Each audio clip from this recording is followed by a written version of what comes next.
Welcome, my friends, to Inside the Minds of Authors. I'm DC Gomez, and I'm thrilled you're joining me today for a fun conversation with a passionate author. We're kicking off the program, like it's our tradition, with a short reading from the feature book.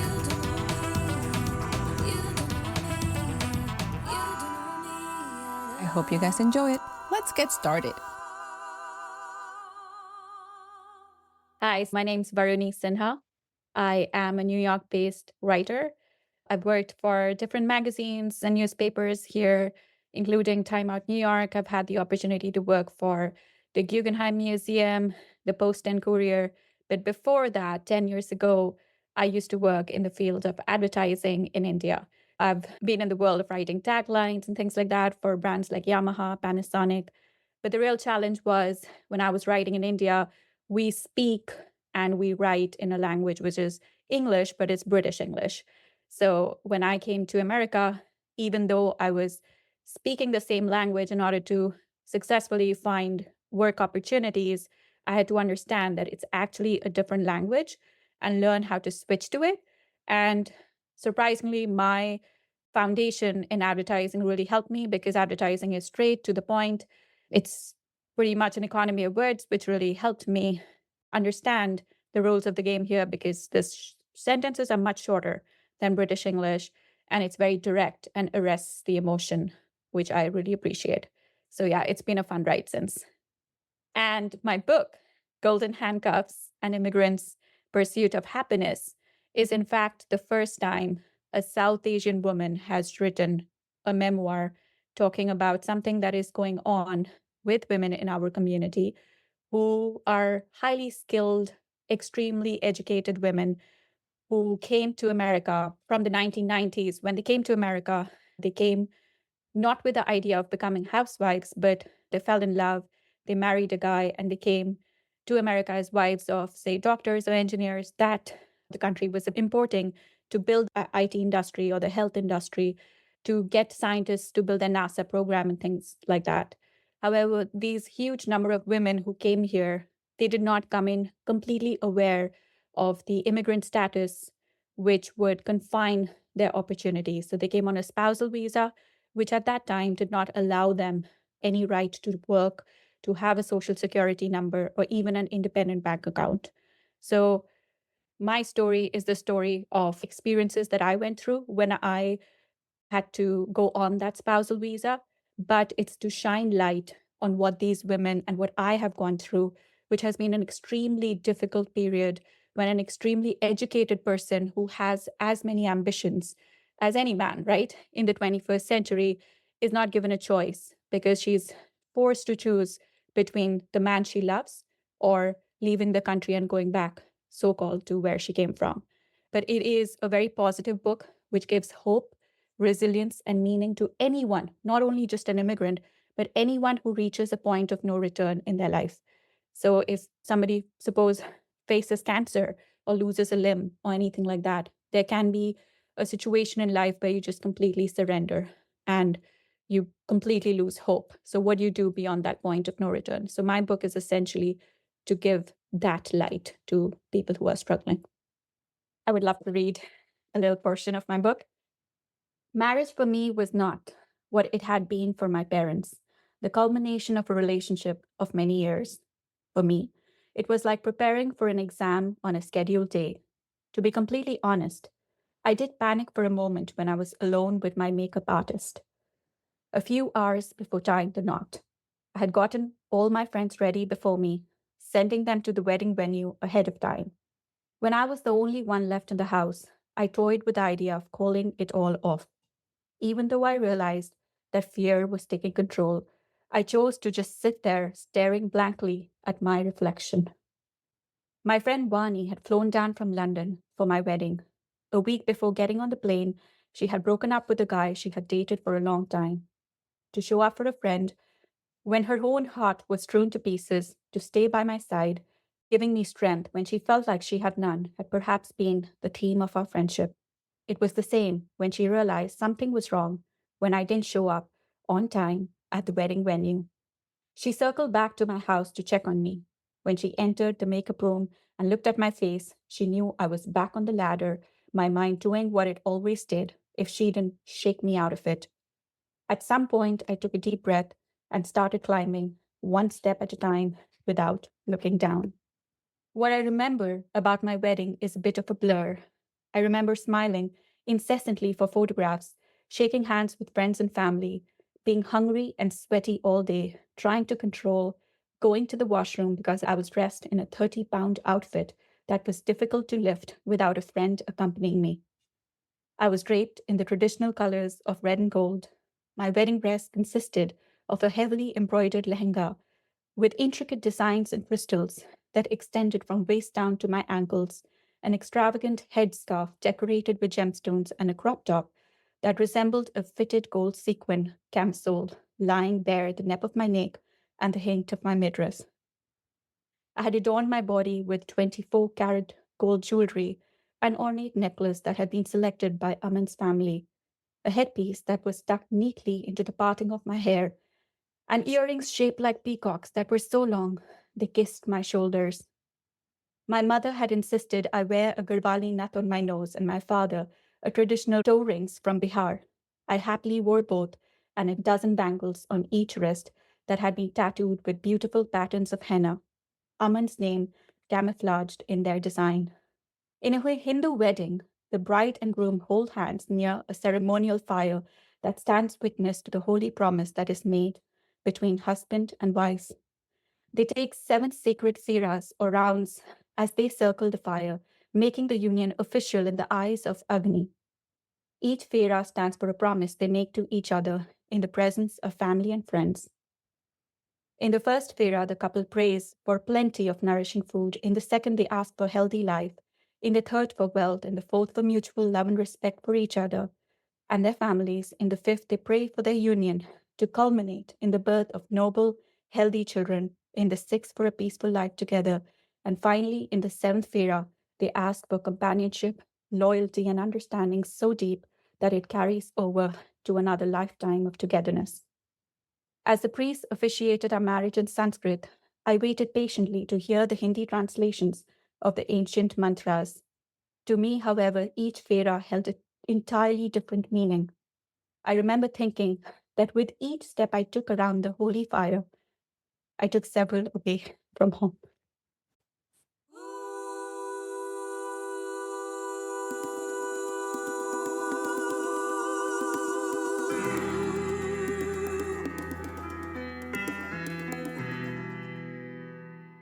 Hi, everyone, and welcome back to Inside the Minds of Authors. I'm so excited you guys are joining us today. We're going to have a powerful conversation because my heart is just ready to get started. If you're new to the podcast, go ahead and subscribe. You do not want to miss a single episode. We have amazing authors every week with incredible works. So we're going to get started. Hello, madam. How are you today? Doing well, so excited to be here. I am so honored you're joining us. Thank you so much. This book, I was just going to dive right into it. Writing memoirs is extremely powerful and it's scary, intimidating, and everything and passionate. What made you decide to write your story down? Tell us. I started writing my story during the pandemic when I had to come face to face with my fear of bringing my reality, and not only my reality, but that of close to about 500,000, if not more, South Asian immigrant women who are too scared to speak about the gilded cage they live inside. It's a prison of sorts because they're married to these successful men who could be engineers, doctors, lawyers, so on and so forth. But because of the circumstances of their spousal visa, they lost the opportunity to work. This is a visa that had restricted their rights in the format that it originally existed in the year 1990. But many of these women, even though there were few changes in the law that were brought about, which allowed a handful of this population the right to work in America, did not have the strength to really pursue their dreams because they had already become corpses of their former selves. And you have to understand that these were women who were highly skilled like their husbands, and they didn't know that when they were coming to America, they would have to sacrifice their own American dream to be somebody meaningful, just to be a supportive spouse. And when I experienced some of the things which that these women had experienced when, as a writer, that it's very difficult to constantly be employed because it's very aggressive and it's very competitive. And I was in an independent track from my husband, who had insisted that I should never be on the spousal visa when I came here 10 years ago.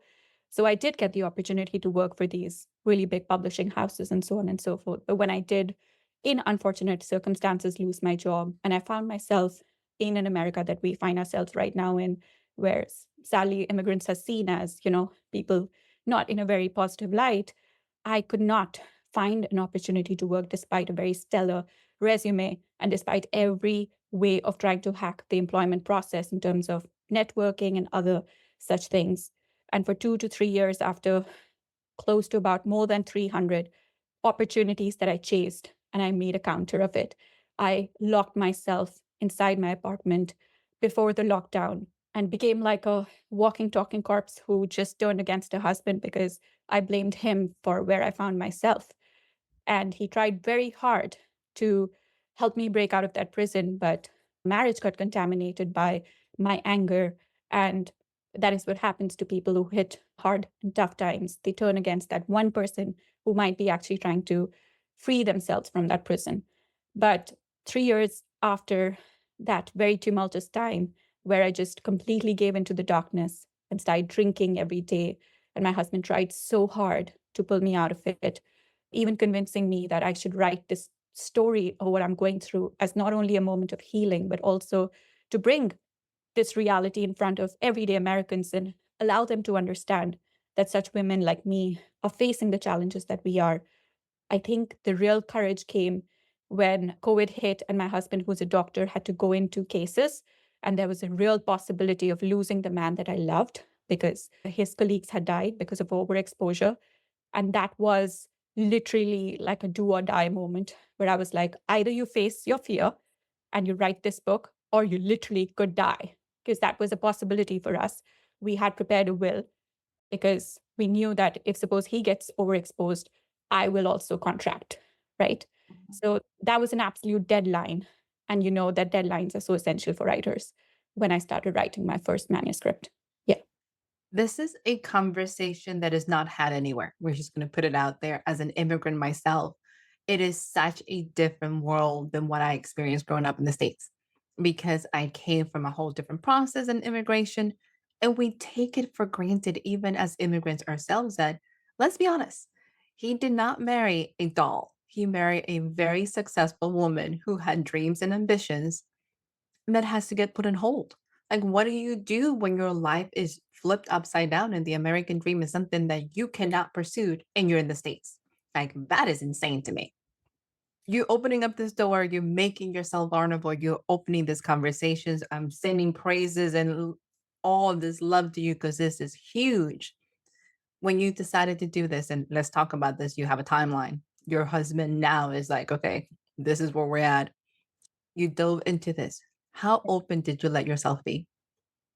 I think when you face that kind of fear, you get over the fear.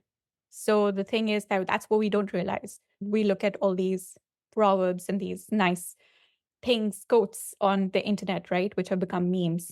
But honestly, it's not fun for sure. And writing is a very difficult process where writing the first manuscript is about so many words which don't exactly flow the way you want to, but you have to still persevere, right? You have to get it all out there. So I think for me, when I stayed with the fear, right, I realized that it was getting easier day by day. My pain and my absolute helplessness, and what I described as this sort of monster that I had become, who had turned against the only man who was kind of trying to take this woman back to who she really was on the inside, right? That woman was beginning to reemerge, and my anger was slowly, very slowly going away, because you have the writing and art are a process of self-healing. They're like medicine. And people who have that ability, or even if you don't have it, even if you're a regular Joe and you just do it for like, say, 10 minutes or 15 minutes, it can really start taking that pain away. And so that is what I realized during COVID, when there were sirens going on all around me. We were in Bed-Stuy, Brooklyn, where a lot of African Americans sadly were also dying in huge numbers at that time, not reported young men who were dying. They were in essential services.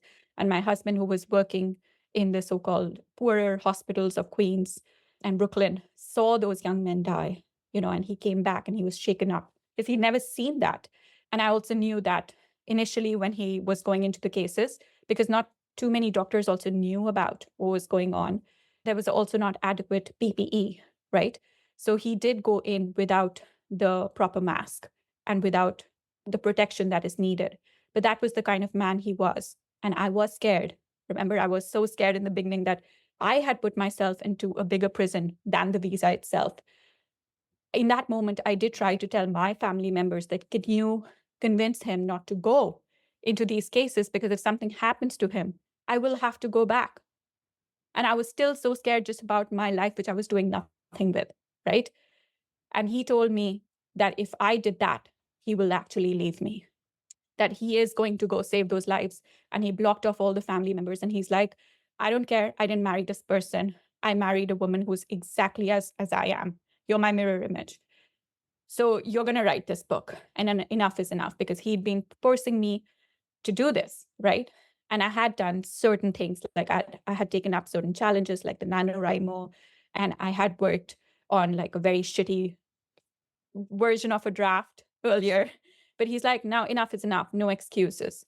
So my sort of journey is just also a kind of message to other writers that when you take that step of facing your fears, those fears will only slowly go away. But if you don't do anything about it and you procrastinate, which many of us do, the anxiety and the fear actually gets worse.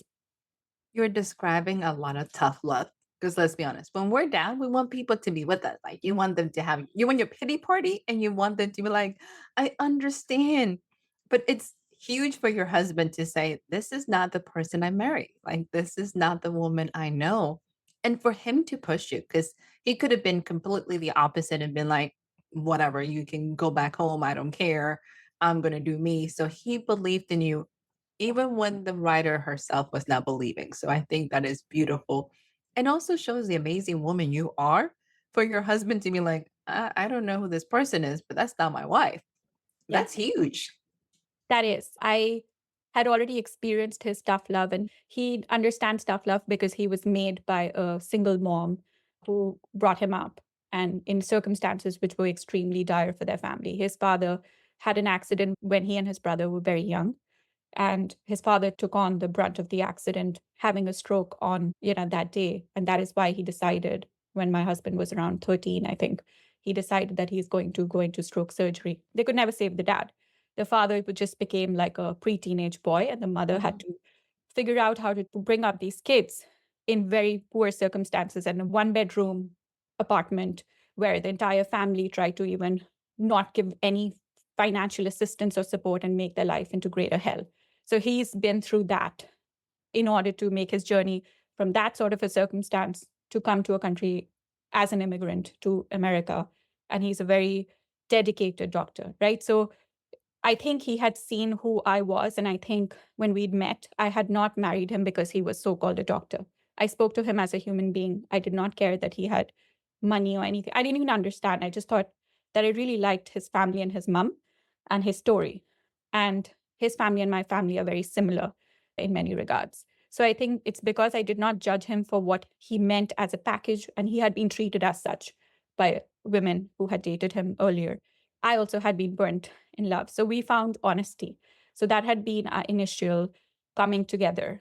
And that is what he doled out to me. Also, just prior to COVID hitting us, when I told you that I had hit a very difficult period in our marriage, he did try so hard, but there was a point at which he also broke down, where he was like, I won't be able to save her, only she can save herself. So he decided he will go away and take a job in Los Angeles. He will leave me in New York.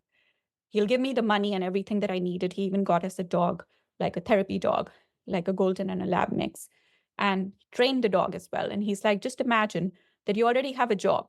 Food is taken care of, rent is taken care of, you're in a nice apartment. How will you heal yourself? Because only you can.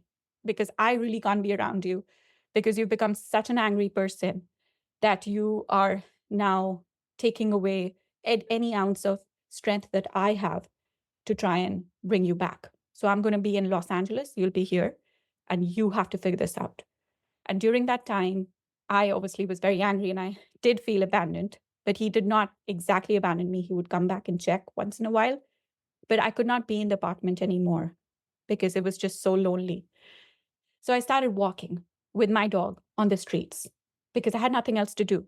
And once I started walking on the streets, something very random happened. There were these people who started talking to me. And initially, just I thought maybe they want to talk to me because my dog's very cute. But it started happening more and more frequently. And honestly, something like this had not happened before. It's probably something like what the guy, Brendan Stanton, the Humans of New York guy, experienced. I experienced only a slice of it because I never approached these people. These people would automatically approach me and they would start sharing moments of their life, which could be as bizarre as what they ate for breakfast or how somebody lost all his weight just by smelling how his shit was like. And so he knew what he was putting into his body was wrong. And so he started eating better. So it could be bizarre exchanges like that to actual turmoil and pain which some of these people were going through, like somebody who saw my dog and thought that my dog reminded him of his dog who was stolen away from his apartment. And from there, he took me into his personal life. And so every day, as I'm meeting these people on the streets of the city, I begin to slowly heal because I see two different realities. Number one, what's happening in the media is everyone is being played against each other because it was election year like this. But actually, in real life, I'm seeing that on either side, they're just human beings like me who are struggling as hard and perhaps harder than I am. And we're 100% the same, even if the person was Black, African American, Mexican, Indian, whatever. And there were so many people who I met towards the end of this journey who were homeless, who had nothing, nothing on them. But they would share with me truth about life and human existence, which I have never had the opportunity to hear from a person who has everything under the sun.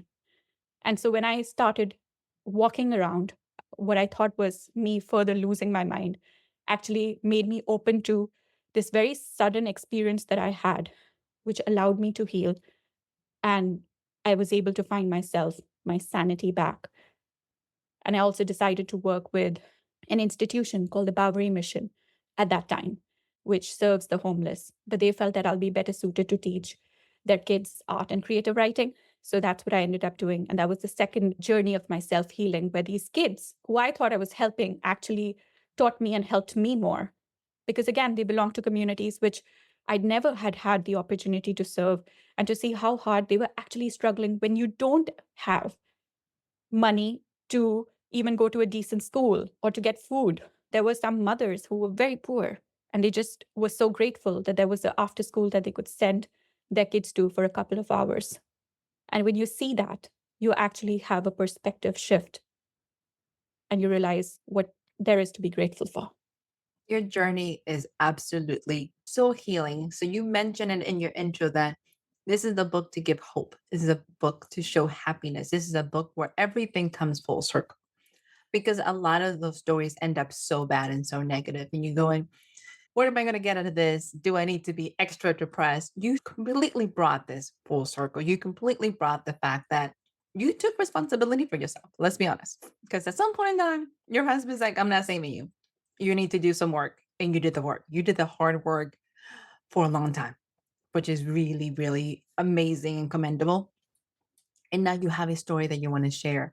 The message of hope and happiness. How does it all come together? Bring us back into this. Because I'm like, oh my God, like I'm ready to cry. I'm like, focus, girl. We got this. How do you bring it all together? Because I'm beyond moved. So I'm glad that you pointed out that we have to take responsibility for ourselves. I think that is essential because no matter what happens to us, we are responsible for the reality that we are living in and that we are creating for ourselves. And I've understood this only through the pain. I was very, very privileged in India. My parents are professors in two of the most finest universities in India. So you can imagine it's like the Harvards of India. They don't have too much money. We're like a middle class family, but it's a very comfortable life. And I belong to the higher caste in India. Like many other immigrant women on this visa who've come to America, they were privileged in their life when they were in India. I realized that when your privilege is stripped away from you, you actually see life in full color.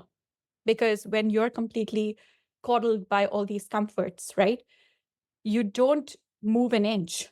It's only your pain which allows you to figure out what that pain's really about if you ask the question, what is this moment trying to teach me?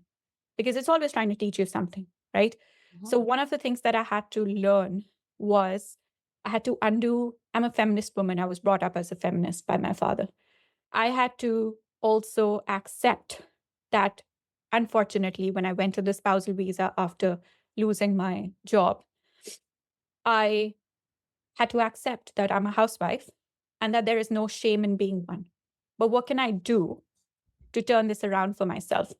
So, one of the things that I realized was if I tie my routine around my husband's very intense routine, he's a doctor who's always on call at least 3 weeks in a month, right? So, he's constantly on the go. Before that, he needs a lot of support from his spouse, which means that he's constantly looking at images of patients doing surgeries or taking care of responsibilities. There's a lot of protocol before and after. So he expects his partner to be as busy and occupied, but he also needs support in terms of when he gets up in the morning, he hardly has time to eat. If he doesn't eat, he can go 12 hours without eating because these people are trained like that and just on coffee and just something on the go. And he'll just work himself to death. So early on in my marriage, I would make sure he'll get his protein shake as soon as he's going out of the door and things like that. As soon as he comes back, there's food and things like that. Now, you can think of that as my secondary role, or you can use that as a means to empower yourself. Because when he gets up early in the morning, I turn it around, right? So I was like, if he's getting up at 7 or 7:30, that's my alarm clock. Because as a woman who was depressed, I would always sleep. I would wait for him to leave when I hit that depression and then start drinking. But instead, now I started using every aspect of my life as a so-called housewife to make myself more disciplined, right? So if he gets up, say at 7:30, if I could put in just around 1 hour of writing before he got up and then give him his protein shake, I've got like close to about 700 or 750 words of my manuscript out before he's out of the door. So I started tying in some of the things which his schedule kind of laid the framework for my schedule.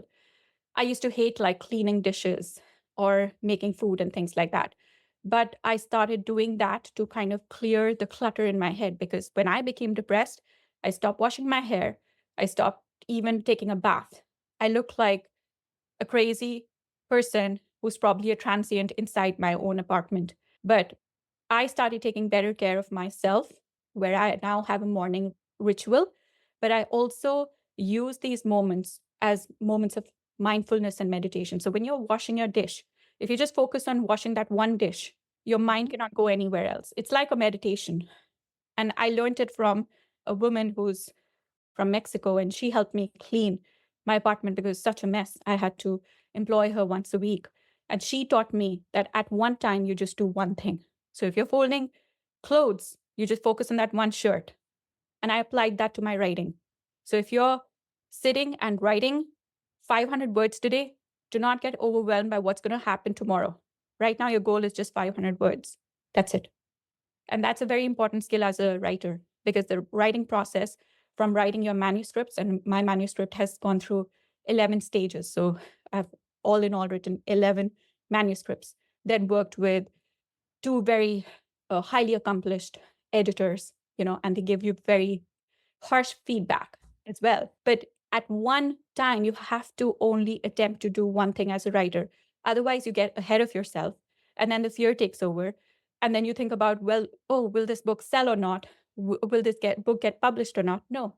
Right now, if you're writing, you're writing. If you're editing, then you're editing.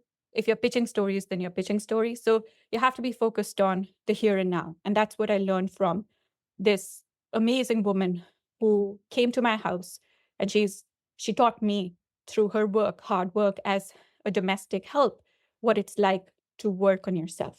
So I applied her principles as well. Oh, madam, you have taken everything. It made them into a learning moment. Everything became a learning. So congratulations on your journey on this book. I am excited for you. And I could talk to you for hours. I'm like, okay, let's focus on this. So tell us, dear, where can people learn more about you, your journey, and this book, where they can find you? Yes. So you can find everything about me on my website, varunisinha.com. So for Veronica, ARUNISINHA.com. That's my website. But they can find this book, Golden Handcuffs, An Immigrant's Pursuit of Happiness, on Amazon, on Barnes& and Noble, as well as on Ingram. Congratulations, dear. I am so, so happy for you. So before you leave us, are you ready for the lightning round? Sure. Super easy. I'm going to go through this very, very quickly. Candlelight dinners or breakfast in bed? Candlelight dinners. Oh, nice. Sweet or sour? Sour. Okay. Plays or movies? Plays. Okay. Jeans or leggings? Leggings. Okay. Here's a little different. Let's see how you do with this one. If you could have any superpower, what would it be? I think I got mine from becoming a person who was always on the spotlight to a person who was invisible. And being invisible is a bigger superpower because you tend to see more clearly everything that's happening around you. Oh, that is beautiful. Awesome. Dear, thank you so much for joining us. A true pleasure. Do you have any closing remarks for us? No, I would just say that anyone who would just like to fall into a beautiful love story that teaches them anything that would help them in their life, no matter who they are or where they're going, I think Golden Handcuffs is for you. Oh, I love it. Love it. Thank you. Thank you. To our listeners, you need to check out this book. You need to get yourself inspired and motivated. And remember, we'll be back next week with another amazing author. So make sure to subscribe.